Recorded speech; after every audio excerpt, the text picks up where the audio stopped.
அனைவருக்கும் என் அன்பு வணக்கங்கள். 10 ஆண்டுகளுக்கு மேலாக ஆயுள் தண்டனையில் இருக்கிற அனைத்து சிறைவாசிகளையும் விடுதலை செய்ய வேண்டும் என்ற கோரிக்கையை முன்வைத்து தமிழக மக்கள் ஜனநாயக கட்சியின் ஒருங்கிணைப்பில் நடந்து கொண்டிருக்கிற இந்த இணைய வழி போராட்டத்திற்கு திராவிடர் விடுதலைக் கழகம் தன்னுடைய ஆதரவை தெரிவித்துக் கொள்கிறது. உலக நியதி என்பதே சிறையை ஒரு திருத்துகிற இடமாகத்தான் பார்க்கிறது. அங்கு சிறைவாசிகள் தாங்கள் இழைத்துவிட்ட குற்றங்களை பற்றி மீளாய்வு செய்து கொள்வதற்கும் தன்னை திருத்திக் கொள்வதற்குமான ஒரு வாய்ப்பை வழங்குகிற இடமாகத்தான் இந்த சிறைகள் எப்போதும் கருதப்பட்டு வந்திருக்கின்றன.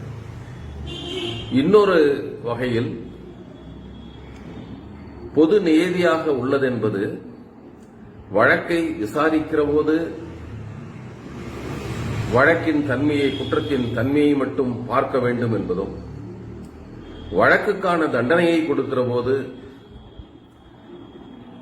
குற்றத்தின் தன்மையையும் குற்றவாளியையும் கருத்தில் கொண்டு தண்டனைகள் வழங்கப்பட வேண்டும் என்பதும், அவர்களுக்கான விடுதலை என்று வருகிற போது சிறைவாசியின் நடத்தையை மட்டும் கணக்கில் கொண்டு விடுதலையை செய்ய வேண்டும் என்பதுதான் பொது நியதியாக இருக்கிறது. அந்த வகையில் பார்க்கிற போது இவர்கள் நீண்ட காலம் கழித்து விட்டார்கள் என்பதையும் விட இப்போது இருக்கிற சூழலையும் கணதில் கொண்டு அவருடைய நடவடிக்கையும் மனதில் கொள்ளுகிற போது இயல்பாக அனைவரையும் விடுதலை செய்ய வேண்டிய தேவை இருக்கிறது. தண்டனை கழிப்பு, தண்டனை குறைப்பு என்கிற அதிகாரம் ஒரு அரசுக்கு வழங்கப்படுவது கூட இந்திய நீதித்துறையின் வகைப்பாட்டில் முடிந்துவிட்ட தீர்ப்பு வழங்கப்பட்ட குற்றத்தை மீண்டும் எடுத்து விசாரிப்பதற்கான வாய்ப்பில்லாத காரணத்தால் புதிய சூழல்கள் ஏற்படுகிற போதோ, புதிய தரவுகள் கிடைக்கிற போதோ அது குறித்து அரசு பரிவுடன் பரிசீலித்து அந்த சிறைவாசிகளுக்கு விடுதலை அளிக்க வேண்டும் என்பதற்காகத்தான் சிறப்பு அதிகாரத்தை வழங்கி வைத்திருக்கிறார்கள்.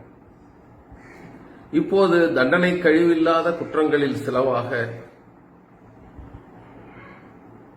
ஒவ்வொரு குற்றத்தையும் கணக்கில் கொண்டு, இப்போது வகுப்புவாத கலவரங்களில் என்று சொல்லி சில காரணங்களால் தண்டனை குறைப்பே இல்லை என்கிறார்கள். பெரும் தலைவர் கொலைக்கு உள்ளாக்கப்பட்டார் என்பதற்காக அதை மறுதலிக்கிறார்கள்.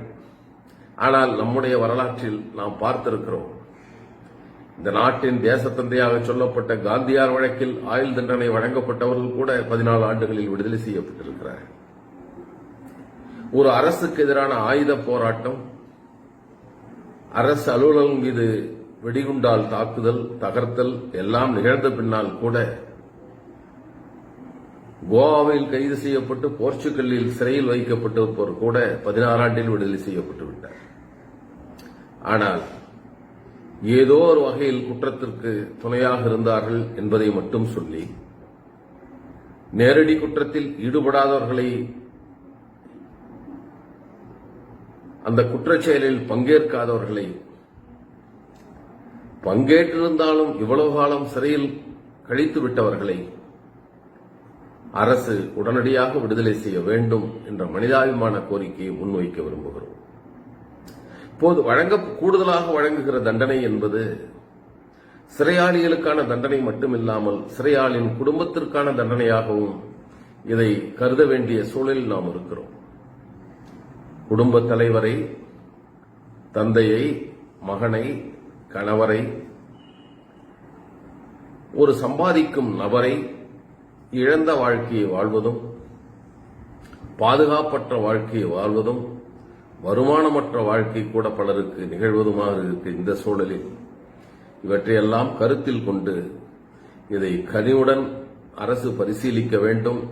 தமிழக அரசு தனக்குள்ள அரசியல் சட்டம் வழங்கியிருக்கிற தன்னுடைய சிறப்பு அதிகாரத்தை பயன்படுத்தி 10 ஆண்டு கழித்த அனைத்து சிறைவாசிகளையும் விடுதலை செய்ய வேண்டும் என்ற கோரிக்கையை தமிழக மக்கள் ஜனநாயக கட்சியுடன் சேர்ந்து எங்கள் குரலையும் திராவிடர் விடுதலைக் கழகம் இணைத்துக் கொள்கிறது.